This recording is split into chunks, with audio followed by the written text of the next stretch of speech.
കേരളത്തിലെ ദേവീക്ഷേത്രങ്ങളിലെല്ലാം വൃശ്ചികത്തിലെ തൃക്കാർത്തിക വിശേഷമായിട്ട് ആഘോഷിക്കുന്നു. ഭഗവതിയുടെ ജന്മദിനമാണ് തൃക്കാർത്തിക.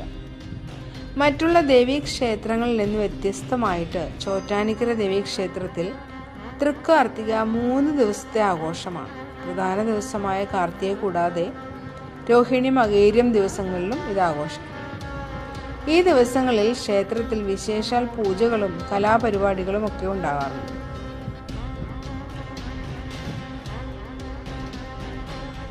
തൃക്കാർത്തിക ദിനം രാവിലെ അഖണ്ഡനാമജപം തുടങ്ങുന്നു. ഭഗവതിയെ മകം തൊഴുന്ന ദിവസങ്ങളിലെ പോലെ മനോഹരമായി അണിയിച്ചൊരുക്കിയിട്ടുണ്ടാവും. സാധാരണ ദിവസങ്ങളിൽ ചോറ്റാനിക്കര അമ്മ ഇടം കൈകൊണ്ട് അനുഗ്രഹം ചൊരിയുമ്പോൾ മകം നാളിലും തൃക്കാർത്തിക നാളിലും വലം കൈകൊണ്ട് അനുഗ്രഹം ചൊരിയുന്നുവെന്നാണ് വിശ്വാസം. ഉച്ചയ്ക്ക് ഭക്തർക്ക് നിരവധി വിഭവങ്ങൾ ചേർത്തിട്ടുള്ള പിറന്നാൾ സദ്യ നൽകപ്പെടും. സന്ധ്യയ്ക്ക് കാർത്തിക വിളക്ക്. ക്ഷേത്രം ദീപമാലകളാൽ അലങ്കൃതമാകുന്നു. ഈ സമയത്തെ ദീപാരാധന അതിവിശേഷം.